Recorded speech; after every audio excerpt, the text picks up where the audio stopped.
जय मंडल, जय भीम, जय फुले, जय पेरियार, जय ज्योति। साथियों नमस्कार, मैं अनुरुद्ध सिंह विद्रोही मंडल पाठशाला में आपका स्वागत करता हूँ। आज हम बात करेंगे ज्ञान ज्योति माता सावित्रीबाई फुले के जीवन परिचय, उनके संघर्ष पर एक संक्षिप्त रूप से मैं आपको समझाने का प्रयास करूँगा। उनके संघर्ष पर, माता सावित्रीबाई फुले के संघर्ष पर प्रकाश डालने का प्रयास करूंगा। साथियों, माता सावित्रीबाई फुले, राष्ट्रपिता ज्योतिबा फुले का संघर्ष इतना लंबा है, इतना बड़ा संघर्ष है कि एक छोटे से वीडियो के माध्यम से, छोटी सी पुस्तक के माध्यम से उसको समझाया नहीं जा सकता है। लेकिन फिर भी मेरा ये प्रयास है कि कुछ महत्वपूर्ण जानकारी आप तक पहुँचाऊँ। वीडियो हो सकता है कि थोड़ा 15-20 मिनट का हो जाए, थोड़ा बड़ा हो जाए, क्योंकि जैसा कि मैंने कहा कि संभव नहीं है कि एक छोटे से वीडियो में इन महान क्रांति ज्योति माता सावित्रीबाई के परिचय और संघर्ष को समेट पाना। लेकिन मेरा प्रयास रहेगा कि मैं संक्षिप्त में आपको जानकारी दूं। एक और आपसे मेरी अपील है कि हमारे चैनल को आप सब्सक्राइब कर लें और बेल आइकन को दबा करके प्रेस करके नोटिफिकेशन को ऑन कर लें, ताकि जो भी वीडियो आपको मिलता रहे वो वीडियो शेयर करते रहें। चलिए शुरू करते हैं। ज्ञान ज्योति माता सावित्रीबाई फुले का जन्म महाराष्ट्र के सतारा जिले के नायगांव नाम के गांव में हुआ था, और ये खंडाला तहसील में सिरवल से करीब 5 किलोमीटर की दूरी पर बसा एक छोटा सा नायगांव आज भी गाँव की तरह अपेक्षित ही है। पारिवारिक परिचय की अगर बात करें कि प्राकृतिक सौंदर्य की दृष्टि से पूरा क्षेत्र अद्वितीय एवं अनुपम था। इस प्रकार प्रत्येक गोद में बसे नाव गांव में बालिका सावित्रीबाई का जन्म हुआ। माता सावित्रीबाई के पिता खंडोजी नेवसे पाटिल और माता लक्ष्मीबाई के यहाँ सावित्रीबाई के अलावा 3 और पुत्र ने जन्म लिया। माता सावित्रीबाई के 3 और भाई थे, जिनके भाइयों का नाम था सिद्धू जी, सखाराम और श्रीपति। माली जाति में माता सावित्रीबाई का जन्म हुआ। माता सावित्रीबाई का जन्म 3 जनवरी 1831 को खंडोजी नेवसे के घर पहली संतान के रूप में हुआ था। सावित्रीबाई के पिता की ही तरह हष्टपुष्ट स्वस्थ तथा माँ की तरह सुंदर थीं। गांव के मुखिया पटेल के घर इस खूबसूरत कन्या को पाकर के पूरा नया गांव खुशी के मारे झूम उठा। काफ़ी जश्न मनाया गया। बचपन की माता सावित्रीबाई खेलने में, कूदने में काफ़ी निपुण थीं और काफ़ी चंचल और नटखट स्वभाव की थीं। बचपन में एक दिन माता सावित्रीबाई अपने माँ से पैसे लेकर के, एक घटना है, बाजार से खाने की चीज़ खरीदने गईं। उन्होंने हलवाई की एक दुकान से जलेबी पकोड़े खरीदे। घर लौटते हुए सावित्रीबाई को रास्ते में एक अनजान व्यक्ति दिखा। उसने सफ़ेद पोशाक पहन रखी थी। वह ईसाई पादरी था और प्रार्थना कर रहा था। सावित्री रास्ते में चलते चलते जलेबी पकोड़े खाते आ रही थी। पादरी को देखकर वह वहाँ उन्हें देखने के लिए रुक गई, लेकिन रुककर भी वह जलेबी पकोड़े खाने में लगी रही। पादरी उसे देखकर बोला, अच्छे बच्चे रास्ते में चलते कुछ खाते नहीं हैं। सावित्री ने पूछा, ऐसा क्यों? पादरी बोला, कहा जाता है कि एक जगह बैठकर खाना न खाने से तुम्हारा मन भटक जाएगा। चलते चलते तुम्हें ठोकर लगी तो गिर सकती हो, इससे तो तुम्हारी जीभ भी कट सकती है, तो इसलिए हमेशा ठीक से बैठकर ही कोई चीज़ खाया करो। पादरी ने सावित्री को अपने थैले में से बिस्कुट का एक पैकेट और एक पुस्तक भेंट की। सावित्रीबाई जब पादरी के दिए हुए बिस्कुट और पुस्तक लेकर घर लौटी तो घर में बवंडर हो गया। सब लोग घूर घूर को देखने लगे। वास्तव में पादरी से सामान लेते हुए सावित्रीबाई को गांव के एक ब्राह्मण ने देख लिया था। घटना ये थी कि माता सावित्रीबाई को उस पादरी से बिस्किट का पैकेट और पुस्तक लेते हुए गांव के एक ब्राह्मण ने देख लिया था। जो ब्राह्मण ने देख लिया तो आप समझ ही सकते हैं कि बवंडर निश्चित है। तो खंडोजी से उसने यह चुगली कर दी थी कि ईसाई पादरी के हाथों से तुम्हारी बेटी ने खाने की चीज़ ली है, इस वजह से तुम्हारे परिवार का धर्म भ्रष्ट हो गया है। खंडोबा को सावित्री द्वारा विधर्मी विदेशी पादरी से कुछ लेने को बात अच्छी नहीं लगी, क्योंकि वे भी धर्मभीरू व्यक्ति थे। सावित्रीबाई अभी नासमझ थी, वह समझ नहीं पाई कि आखिर पिताजी ने उसे इस तरह क्यों डांटा। वह रोने लगी तो माँ ने उन्हें समझाया कि बेटा कभी भी किसी अनजान व्यक्ति से कुछ नहीं लेना चाहिए, लेकिन सावित्रीबाई को उस किताब में कोई बुराई नहीं दिखी। इसलिए जब खंडोजी घर से बाहर चले गए तो वह तुरंत उस किताब को उठा लाई। अकेले में बैठकर उसने उस किताब को उलट पलट कर देखा उसमें क्या लिखा है। माता सावित्रीबाई उस किताब को जो पादरी ने दी थी उसको पढ़ने लगी। काफ़ी कोशिश करने के बावजूद भी वह नहीं समझ पाई कि इसमें क्या लिखा है। उसने सोचा कि अगर वह स्कूल जाती तो ज़रूर पढ़ पाती। माता सावित्रीबाई अनपढ़ थीं और उनको उस किताब जो पादरी द्वारा मिली थी उसको नहीं पढ़ सकती थी। लौट पलट के देख रही थी, समझने का प्रयास कर रही थी क्या है इसमें, लेकिन काफ़ी पश्चाताप हुआ कि वो पढ़ी लिखी नहीं, अगर पढ़ी लिखी होती तो किताब को पढ़ सकती थी।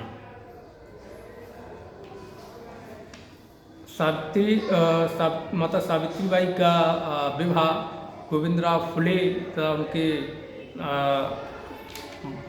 ज्योतिराव गोविंदराव फुले जी के साथ में शक संवत 1761 यानी 1840 के शुभ मुहूर्त पर नाया गांव में ज्योतिबा फुले के साथ बड़ी धूमधाम से हुई। उस समय माता सावित्रीबाई की उम्र 9 साल थी और राष्ट्रपिता ज्योतिबा फुले की उम्र मात्र 13 साल की थी। घर के कामकाज में माता सावित्रीबाई काफ़ी निपुण थी। माता के साथ, अपनी माँ के साथ हाथ बटाने का काम शुरू से ही करती रहीं। सावित्रीबाई की शिक्षा को लेकर राष्ट्रपिता ज्योतिबा फुले ने कदम उठाया। ज्योतिबा फुले ने 1843 में सगुनाबाई के प्रयास से नॉर्मल मिशन स्कूल में पढ़ना शुरू कर दिया था। वे मेधावी और बेहद परिश्रमी थे। उन्होंने सारी पाठ्य पुस्तकें जल्दी पढ़ लीं। सगुनाबाई का अंग्रेजी बोलने में अच्छा अभ्यास था, लेकिन वे ठीक से पुस्तक नहीं पढ़ पाती थी। धीरे धीरे ज्योतिबा फुले अधिक किताबें पढ़ने लगे थे। एक दिन उनके मन में आया कि काश ये किताबें उनकी आऊ भी पढ़ती, उनमें भी स्त्रियों की शिक्षा के प्रति जागरूकता बढ़ने लगी थी। उनके विचार भी आया कि क्यों ना अपनी सावित्री को भी मैं पढ़ना लिखना सिखाऊं। वह मेहनती है, समझदार है, इसलिए जल्दी पढ़ना लिखना भी सीख लेगी। मौका पाकर उन्होंने अपने मन की बात सावित्री को बताई। माता सावित्रीबाई को उन्होंने राष्ट्रपिता ज्योतिबा फुले ने ये बात बताई कि क्यों ना आप भी पढ़ो, मैं आपको पढ़ाऊँ, आप एजुकेटेड हों। तो पहले तो इस उम्र में पढ़ने की बात सोचकर वह हंसने लगी, लेकिन फुले द्वारा समझाने बुझाने के बाद सावित्रीबाई पढ़ने को तैयार हो गई। धीरे धीरे वे पति की बातों में रुचि लेने लगी और उनको लगा पढ़ाई के बगैर मनुष्य जीवन अधूरा होता है। ससुराल में घर के कार्यों में ऐसी जुट गई थी कि घर गृहस्थी को संभालना ही उसके जीवन का लक्ष्य बन गया था। उसे इतने दिन बाद फिर से पढ़ने की बात सोचना अजीब सा लगता था, लेकिन पति की प्रेरणा से सावित्रीबाई को यह जरूरी सा लगने लगा। अब सवाल यह था कि किस स्कूल में जाएं और उन्हें पढ़ाएगा कौन। काफ़ी सोच विचार के बाद यह तय हुआ कि घर में ही पढ़ाई शुरू करेंगी और शिक्षक की भूमिका खुद ज्योतिबा फुले ही निभाएंगे। फुले दंपति बाल हत्या प्रतिबंधक गृह की स्थापना करना चाहते थे, क्योंकि उन दोनों बहुत सी महिलाएं, विशेषकर विधवा महिलाएं कामांध पुरुषों द्वारा अर्थात रिश्तेदारों द्वारा गर्भवती कर दी जाती थी। वे ऐसी स्थिति में अपनी गर्भपात करा लेती थी। यदि वे गर्भपात कराने से चूक जाती थीं तो ऐसे बच्चों को जन्म लेते ही हत्या कर देती थीं। और उन बच्चों की हत्या से बचाने के लिए माता सावित्रीबाई फुले और राष्ट्रपिता ज्योतिबा फुले बाल हत्या प्रतिबंधक गृह का निर्माण कराना चाहते थे। इसके लिए उन्होंने एक मुसलमान का घर बाल हत्या प्रतिबंधक गृह के रूप में लिया। ज्योतिबा फुले के पास इस कल्याणकारी कार्य को करने के लिए कोई मकान नहीं था। इसके लिए उन्होंने बहुत से हिंदुओं से किराए पर मकान देने का निवेदन किया, मगर जब उन्हें यह पता चलता कि ये लोग तो शूद्र हैं, फुले हैं, तो वे एकदम पीछे हट जाते हैं। मगर इस देश में एक बात अच्छी रही है, वह यह है कि मुसलमानों ने हमेशा हमारे लोगों की सहायता की। ब्राह्मण अथवा सवर्ण हिंदू ने कोई मदद नहीं की। तो उदार मन के धनी एक मुसलमान ने आगे बढ़कर फुले दंपति को सहयोग किया। अतः फुले दंपति ने 28 जनवरी 1853 को अपने पड़ोसी उस्मान शेख नामक एक मुसलमान के घर में बाल हत्या प्रतिबंधक गृह की स्थापना की, जिसमें 2-4 साल में 100 से अधिक विधवाओं की प्रसूति हुई। ये माता सावित्रीबाई फुले और ज्योतिबा फुले ने किया।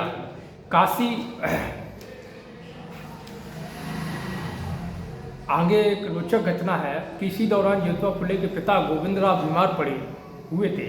शासन प्रशासन की ओर से ज्योतिबा का जो अभिनंदन किया गया था उससे वे बेहद खुश थे और अब उन्हें ज्योतिबा पर पहले से अधिक गर्व था। पर उन्हें दुख था तो केवल इस बात का कि ज्योतिबा के यहाँ कोई बच्चा नहीं था। इसलिए वे चाहते थे कि ज्योतिबा किसी अच्छी सी औरत के साथ दूसरा विवाह रचा ले, लेकिन राष्ट्रपिता ज्योतिबा फुले ने दूसरा विवाह करने को लेकर किसी भी सूरत में इनकार कर दिया। अपनी एक रोचक कहानी यहाँ पर यह भी है कि काशीबाई नाम की ब्राह्मणी थी और उसके साथ ब्राह्मणों ने ही, उसके रिश्तेदारों ने, किसी ने दुष्कर्म किया जिससे वो गर्भवती हो गई और उनसे एक बालक का जन्म हुआ।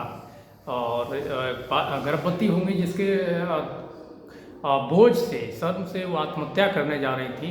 ज्योतिबा राव फुले ने उनको बचाया और फिर उनको एक बालक का जन्म हुआ और उस बालक को, काशीबाई के बालक को, राष्ट्रपिता ज्योतिबा फुले और माता सावित्रीबाई फुले ने गोद लिया और वही जो है उनका दत्तक पुत्र कहलाया, जिसका नाम यशवंत फुले उन्होंने रखा गया।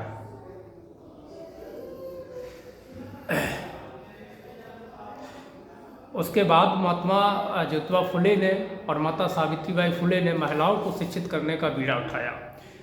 उन दिनों शूद्र अछूत नारी की स्थिति बहुत भयंकर और अकथनीय पीड़ाओं से भरी थी। सारी कठिनाइयों के अलावा अछूत शूद्र नारी को और भी अधिक अपमान, बहिष्कार, रोते बिलखते झेलने पड़ते थे। शूद्र समाज के लिए तो मानव की तरह जीने का अधिकार भी नहीं था। तब इनकी नारी की स्थिति कितनी दयनीय रही होगी इसकी कल्पना भी नहीं की जा सकती है। लिहाजा शूद्र अछूत नारी की उन्नति के लिए महामना फुले दंपति ने कन्या स्कूल खोले। उन्हीं के स्कूल में पढ़ने वाली 14 वर्षीय मुक्ता साल्वे नामक मातंग अछूत समाज की लड़की ने अपने एक निबंध में तत्कालीन नारी समाज की हृदय विदारक चित्र प्रस्तुत किया था। मुक्ता साल्वे एक अछूत छात्रा। फुले दंपति की पाठशाला में अछूत बच्चों में पहली मातंग जात की छात्रा थी। मुक्ता साल्वे साहू जी ने प्रथम बार मुक्ता को ही पाठशाला में दाखिला कराया। यहाँ थोड़ा मिस्टेक है लेखन में। तो वह लड़की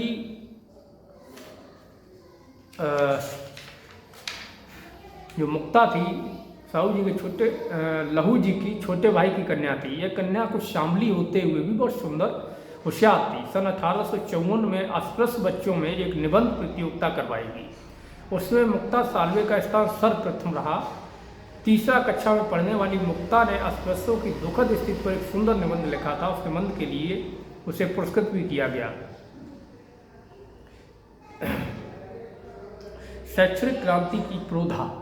प्राचीन भारत में स्त्री को शिक्षित करने का कोई इतिहास नहीं मिलता है। ब्राह्मणी ग्रंथों और अगर आप पढ़ेंगे मनुस्मृति को और धर्म ग्रंथों को तो आप पाएंगे कि महिलाओं को, शूद्रों को पूरी तरीके से शिक्षा से वंचित रखा गया। और इसके लिए महात्मा ज्योतिबा फुले ने उनकी शिक्षा दीक्षा को लेकर के प्रयास शुरू किए। विचारधारा को समर्पित उनकी पत्नी माता क्रांति ज्योति सावित्रीबाई फुले। ब्राह्मण धर्म में सबसे ऊंचा स्थान खुद ब्राह्मण ही हत्या कर बैठे थे। इस अतिमानव ने शिक्षा के क्षेत्र में भी ऐसी कुंडली जमाई कि किसी को भी शिक्षा के पास फटकने नहीं दिया। माता सावित्रीबाई फुले और राष्ट्रपिता ज्योतिबा फुले ने महिलाओं को लेकर के, कन्याओं को लेकर, शूद्रों के बच्चों की शिक्षा को लेकर के स्कूलों की विशेष रूप से महिलाओं को लेकर के शुरुआत की।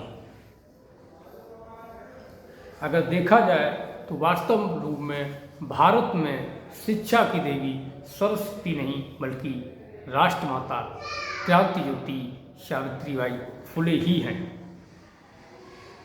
ज्योतिबा फुले और सावित्रीबाई फुले और सगड़ाबाई के लिए खेत खेतीबाड़ी के काम का स्थान ही नहीं अपितु उनकी पाठशाला भी था। इसी खेत की जमीन पर टहनी की मदद से लिखकर अक्षर ज्ञान प्राप्त किया जाता था। रोज रोज की तरह एक दिन ज्योतिबा तय समय पर अपने खेत पहुँचे।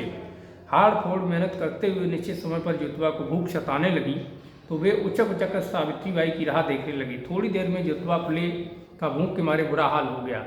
ज्योतिबा फुले पानी पी पी कर भूख को दबाते रहे और सिर उठा उठाकर सावित्रीबाई की राह देखते रहे। थोड़ी देर में ही ज्योतिबा फुले को सावित्री फुले और सगड़ाबाई आती दिखाई दी। सावित्रीबाई ज्योतिबा फुले के पास पहुंची तो ज्योतिबा फुले ने हंसते हुए कहा, आज तो आपने मुझे भूखा ही मार दिया, थोड़ी देर नहीं आते तो भूख के मारे मेरा पेट ही फट जाता। इसी बीच सावित्रीबाई ने झुककर पतिदेव के चरण छूते हुए कहा कि जन्मदिन की शुभेच्छाएं स्वीकार करो। सगुणाबाई ने भी अपने भाई को जन्मदिन की शुभकामनाएं दी। फिर दोनों महिलाओं ने ज्योतिबा के सामने कपड़ा बिछाकर गरम गरम मीठे पुए परोसे और इस तरह ज्योतिबा फुले का जन्मदिन मनाया गया। पुरुष शिक्षा से अधिक जरूरी नारी शिक्षा को मानते थे ज्योतिबा फुले और माता सावित्रीबाई फुले। इस ज्योतिबा फुले जी ने 1848 में पूना नगर के भिड़े हवेली में पहली पाठशाला शुरू की थी। सदियों से नारी की शिक्षा से वंचित रखने वाले रूढ़िवादी और क्रूर समाज व्यवस्था पर प्रहार किया था। इसके पूर्व 1832 में ही ब्रिटिश शासन द्वारा पूना में ही बुधवारवाड़ा के एक मकान में एक पाठशाला खोली थी। इस पाठशाला में अपनी संतान का नाम दर्ज कराने के लिए छात्र के माता पिता के लिए जिलाधिकारी या उसके एजेंट की सिफारिश चिट्ठी लाना जरूरी कर दिया गया था। इस कठिन काम को पूरा किए बिना बच्चों का दाखिला नहीं हो पाता था। कुत्सित मानसिकता के मनवादी अधिकारियों द्वारा इस प्रकार के जटिल नियम इसलिए बनाए गए ताकि शूद्र और अर्थशूद्रों के बच्चे स्कूल में दाखिला न ले सकें और पढ़ न सकें। इसको देखते हुए 1840 में खोली गई संस्था नॉर्मल स्कूल छबिलदास हवेली में प्रगति करने लगी। इसी संस्था में सावित्रीबाई तथा सगुणाबाई की भली प्रकार शिक्षा हुई। जातवादी संकीर्ण मानसिकता के कारण ज्योतिबा फुले के इस स्कूल में सवर्ण जाति का कोई व्यक्ति अध्यापक बनने को तैयार नहीं हुआ। अतः सवर्ण जाति के अध्यापकों के सामने घुटने टेकने की बजाय ज्योतिबा फुले ने इन दोनों महिलाओं को अपने द्वारा खोले गए स्कूल में अध्यापिका बना दिया। अमेरिका के नीग्रो लोगों काले लोगों को गुलामी से मुक्ति दिलाने में थॉमस क्लार्कसन की जीवनी सावित्रीबाई फुले ने बहुत मन लगाकर पढ़ी थी। इस प्रेरक जीवनी के सारे शूद्रों एवं अछूतों की दास्ता से सावित्रीबाई अच्छी तरह परिचित हुई। थॉमस क्लार्कसन महोदय सन 1785 में कैम्ब्रिज विश्वविद्यालय का एक दरिया दिल उदार एवं दयाशील छात्र था। अमेरिका के लोग अफ्रीका के नीग्रो लोगों को अपना गुलाम बनाकर लाए थे। वे उनसे पशुओं की तरह काम लेते थे। थॉमस क्लार्कसन जब यह न्याय देखा नहीं गया तो उन्होंने इस अन्याय के विरोध में लड़ना शुरू किया। उस कार्य में उन्हें अपार सफलता मिली और गुलामी के विरुद्ध कानून बनाने के लिए उन्होंने सरकार को मजबूर कर दिया था। और उसी से माता सावित्रीबाई फुले को ये प्रेरणा मिली कि वो भी महिलाओं का उद्धार करने के लिए संघर्ष करेंगे। इस काम को करते हुए उन्हें समाज के तीखे ताने भी सुनने पड़े और माता सावित्रीबाई फुले पर गोबर और पत्थरों की भी बौछार की गई। प्रथम भारतीय महिला अध्यापिका बनने का ऐतिहासिक गौरव उन्होंने प्राप्त कर लिया, लेकिन माता सावित्रीबाई फुले वो जो कथित जातिवादी लोग थे, सवर्ण समाज के लोग थे, वो इसके लिए उनको ताने मारते थे, उनके ऊपर गोबर और पत्थर फेंका जाता था। माता सावित्रीबाई बहुत हिम्मती थी, वो इन सब के आगे कुचने टेकने वाली नहीं थी। वो 2 साड़ियाँ साथ लेकर चलती थीं कि रूढ़वादी लोग उन पर गोबर और कीचड़ फेंकते थे। सावित्रीबाई की गोबर और कीचड़ से साड़ी गंदी हो जाती थी, इसलिए माता सावित्रीबाई 2 साड़ियाँ अपने थैले में रख कर के चलती थी। अगर एक साड़ी पर गोबर डाल देते थे, कीचड़ डाल देते थे, तो उसको चेंज कर लेती थी, साफ सुथरी साड़ी पहन लेती थी। अध्यापिका बनने से पाप नहीं बल्कि पुण्य मिलेगा, इस प्रकार परोपकार करने के महत्व से सावित्रीबाई भली भांति परिचित थीं। ज्योतिबा फुले जी ने भी अपने पिता गोविंदराव जी को हर तरह से समझाने बुझाने का प्रयास किया। उन्होंने अपने पिताजी से कहा कि पिताजी आप इन भट्ट ब्राह्मणों की बेकार बातों में ना आए, ये लोग नहीं चाहते कि हम लोग तरक्की करें, इसलिए सीधे सीधे शिक्षा लेने और देने के काम से मना करने की बजाय ये लोग धर्म कर्म की बातें कहकर और नर्क जाने का भय दिखाकर आपको हमारे खिलाफ भड़का रहे हैं। यानी कि ब्राह्मणों ने ज्योतिबा फुले और माता सावित्रीबाई फुले के खिलाफ राष्ट्रपिता ज्योतिबा फुले के पिताजी यानी कि सावित्रीबाई के ससुर जी, ससुराल वालों को भी भड़का दिया।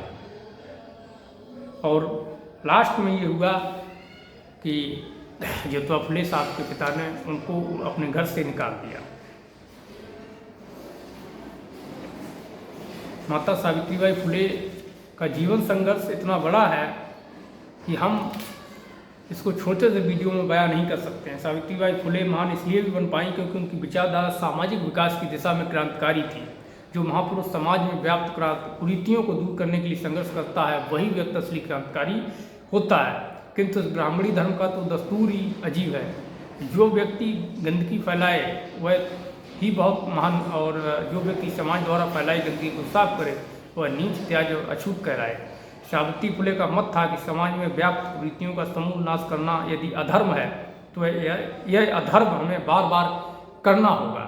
माता सावित्रीबाई फुले स्पष्ट कहती थी कि समाज में व्याप्त कुरीतियों का समूल नाश करना यदि अधर्म है तो यह अधर्म हमें बार बार करना होगा। इस अधर्म के लिए हमें तैयार रहना होगा। वो कहती थी कि ब्राह्मणों द्वारा स्थापित सभी देवी देवता काल्पनिक और झूठे हैं। इनकी रचना केवल ब्राह्मणों ने अपना पेट भरने और हमें गुलाम बनाने के लिए की थी। जितना जल्दी हो हमें इन देवी देवताओं से मुक्ति पाकर अपनी स्वयं की शक्ति पर भरोसा करना होगा। सावित्रीबाई फुले भली प्रकार जानती थीं कि इन देवी देवताओं को केवल ब्राह्मणों ने अपनी कमाई का साधन बनाया हुआ। इस तरीके से वो पाखंड की धुर विरोधी थी और वैज्ञानिक दृष्टिकोण को अपना करके जो समाज में कुरीतियाँ, बुराइयाँ थीं, ऊंच नीच की जो व्यवस्था धर्म के आधार पर बनाई गई थी, देवी देवताओं के नाम से जो पाखंड और लूट मचाया गया था, उसके खिलाफ वो लगातार जंग ऐलान किए हुए थे। उन्होंने धार्मिक पाखंडों का हमेशा से मजबूती से पुरजोर विरोध किया। बाद में माता सावित्रीबाई फुले और राष्ट्रपिता ज्योतिबा फुले ने सत्य शोधक समाज की भी स्थापना की। इन ब्राह्मणी धर्म के खिलाफ लोगों को जागरूक करने के लिए, इनके षड्यंत्र को बताने के लिए। और इस प्रकार माता सावित्रीबाई लगातार इस ब्राह्मणवादी व्यवस्था के खिलाफ, महिला उत्थान के लिए, शूद्रों के उत्थान के लिए लगातार वो संघर्ष करती रहीं। वो एक कमाल की, एक बहुत अच्छी वक्ता थी माता सावित्रीबाई फुले। हमेशा ही छुआछूत को मिटाने के लिए लगातार उनका संघर्ष चलता रहा। उन्होंने इसको एक महत्वपूर्ण कार्य, एक अंग बना लिया था। उनकी कथनी और करनी में कोई अंतर नहीं था, क्योंकि उनके आचरण में भगवान बुद्ध की शिक्षा का स्पष्ट प्रभाव झलकता था। इसलिए तो आज से करीब 100 साल पहले अछूतों को पानी भरने के लिए फुले दंपति ने अपने पैसों से अपनी ही जगह में एक कुआं बनवाया था। स्वतंत्र भारत में जब हम आज भी अछूतों की दीनहीन स्थिति और उन्हें पानी पीने के लिए मुहताज देखते हैं, तो फुले दंपति द्वारा अछूतों के उद्धार के लिए किए गए कार्यों की कीमत समझ में आती है। अतः महामना ज्योतिबा फुले युग पुरुष थे तो सावित्रीबाई युग नारी थी, युग महिला थी। नारी उद्धारक के रूप में उन्होंने बढ़ चढ़ के कार्य किए। विधवा विवाह, शूद्र अछूत समाज, भारत में प्रतिक्रांतवादी लोग बहुत पहले से ही हमारे पक्ष में उठी क्रांति को कुचलने के लिए हमारे ही लोगों का इस्तेमाल करते आए हैं। इन लोगों ने शूद्र अछूत समाज को शिक्षा से हमेशा इसलिए दूर रखा था ताकि अशिक्षित होने के कारण ये अपना भला बुरा न समझ पाएँ और ना ही अपने मित्र शत्रु में भेद कर पाएँ। इसलिए उनकी अज्ञानता का लाभ ये सवर्साते लोग अपने हित में करते रहे। अछूत समाज के कुछ लोगों को कहने के लिए तैयार किया गया कि तुम ब्राह्मणों की विधवाओं का तो कल्याण कर रही हो, उनकी अवैध संतान की परवरिश कर रही हो, पर अपने समाज के लिए ऐसा क्यों नहीं करती हो। अच्छी सामाजिक सूझबूझ वाली माता सावित्रीबाई ने तुरंत उन अज्ञानी अछूत बंधुओं का ज्ञान प्रकाश करते हुए कहा था कि हमारे यहाँ तो विधवा विवाह हो जाते हैं, इसलिए समस्या हमारी है ही नहीं, ना ही हमारे समाज में सती प्रथा प्रचलित है। ये समस्या तो ब्राह्मणों की है। अब ब्राह्मण हमारे कल्याण का कोई काम नहीं करते तो यह उनकी समस्या है। हमारी और हमारे पुरखों की महान परंपरा रही है, हम सबका भला करते आए हैं, फिर चाहे वो ब्राह्मण ही क्यों ना हो। तो इस तरीके से लगातार माता सावित्रीबाई फुले लगातार संघर्ष करती रहीं। विधवा विवाह के लिए, विधवा पुनर्विवाह के लिए, सती प्रथा के विरुद्ध उन्होंने संघर्ष किया। विधवा पुनर्विवाह के लिए उन्होंने संघर्ष किया। ब्राह्मण विधवा महिलाओं की स्थिति को सुधार को लेकर, उनके एक जीवन की बेहतरी को लेकर के उन्होंने हमेशा संघर्ष किया। शराब से पाबंदी की मांग को लेकर भी उन्होंने लगातार आवाज़ उठाने का काम किया। नशेबाजी, जुआखोरी से समाज को दूर रखने का हर संभव उन्होंने प्रयास किया, समाज को जगाने का प्रयास किया। माता सावित्रीबाई नारी मुक्ति की एक महानायिका थी। ज्योतिबा फुले और सावित्रीबाई फुले ने नारी मुक्ति के लिए स्थापित रूढ़ियों का खंडन किया, सती प्रथा तथा विधवा मुंडन का प्रबल विरोध किया तथा विधवा विवाह का खुलकर समर्थन किया और दीन दलित स्त्रियों को के गुजर बसर के लिए छोटे छोटे कुटीर उद्योगों की व्यवस्था की। विधवा पुनर्विवाह के लिए सावित्रीबाई द्वारा हर 15 दिन में ऐसी विधवाओं की सभा का आयोजन किया जाता था, जिसमें नारी संबंधी समस्याओं पर विचार विमर्श करके उसके समर्थक समाधान के उपाय भी सुझाए जाते थे, सार्थक समाधान के। वास्तव में यह संगठन ही अपनी तरह का प्रथम नारी संगठन था, इसलिए भी सावित्रीबाई फुले नारी मुक्ति आंदोलन की प्रथम महानायिका साबित होती हैं। भारत में नारी मुक्ति आंदोलन की ईमानदाराना शुरुआत सावित्रीबाई फुले के कार्यों में ही होती है। इतने महान एवं कल्याणकारी कार्य करने के बाद भी हमारी सरकारों के द्वारा सावित्रीबाई के महान कार्यों का कोई संज्ञान नहीं लिया जाता है। माता सावित्रीबाई फुले, इसी दौरान सावित्रीबाई को पता चला कि एक अछूत लड़का प्लेग की बीमारी का शिकार हो जाने के कारण घर में पड़ा तड़प रहा है। उसे अपनी बाजुओं पर उठा करके माता सावित्रीबाई अस्पताल ले जा रही थी। इसी सेवा कार्य को करने के दौरान माता सावित्रीबाई प्लेग के संक्रमण में फंस गईं। इस कारण सावित्रीबाई का समाज सुधार का कार्य थम गया, बीमारी बढ़ती गई और इसी प्लेग की बीमारी के चलते ही एक दिन माता सावित्रीबाई फुले की मृत्यु हो गई। महामना ज्योतिबा फुले की मृत्यु 28 नवंबर 1890 में हुई और उसके पश्चात 1897 तक यानी 7 साल तक अपने पद के कार्यभार को अपनी जिम्मेदारी समझकर माता सावित्रीबाई कुशलतापूर्वक संचालित करती रहीं। पद की मृत्यु से आहत न होकर उनके अधूरे कार्य को आगे बढ़ाने में ही माता सावित्रीबाई ने अपने जीवन का लक्ष्य समझा। इस प्रकार हम कह सकते हैं कि माता सावित्रीबाई सामाजिक कार्य अतुलनीय था। सावित्रीबाई की सेवाओं की तुलना कभी भी किसी के साथ नहीं की जा सकती है। माता सावित्रीबाई ने संघर्ष किया महिला उत्थान के लिए, विधवा मुंडन के खिलाफ, विवाह को लेकर के, महिलाओं की सती प्रथा के खिलाफ, महिलाओं की शिक्षा को लेकर के, पाखंड के खिलाफ, अंधविश्वास के खिलाफ जो उन्होंने एक क्रांति की, एक संपूर्ण क्रांति की। साथियों, मैंने बहुत संक्षेप में बताया। अगर माता सावित्रीबाई फुले के संपूर्ण जीवन संघर्ष पर बोलना रहे तो मुझे लगता है कि ये वीडियो 20 मिनट 30 मिनट नहीं 30 40 50 घंटे का भी वीडियो रहे तो कम पड़ जाएगा। फिर भी हमने प्रयास इतना किया कि वीडियो थोड़ा सा बड़ा हो गया है। मैं आपसे अपील करूंगा, निवेदन करूंगा कि आप पूरा सुनें, समझें और इसको शेयर करें, हमारे YouTube चैनल को सब्सक्राइब करें ताकि हम और जानकारी आप तक पहुंचाते रहें। शुक्रिया। जय ज्योति, जय फुले।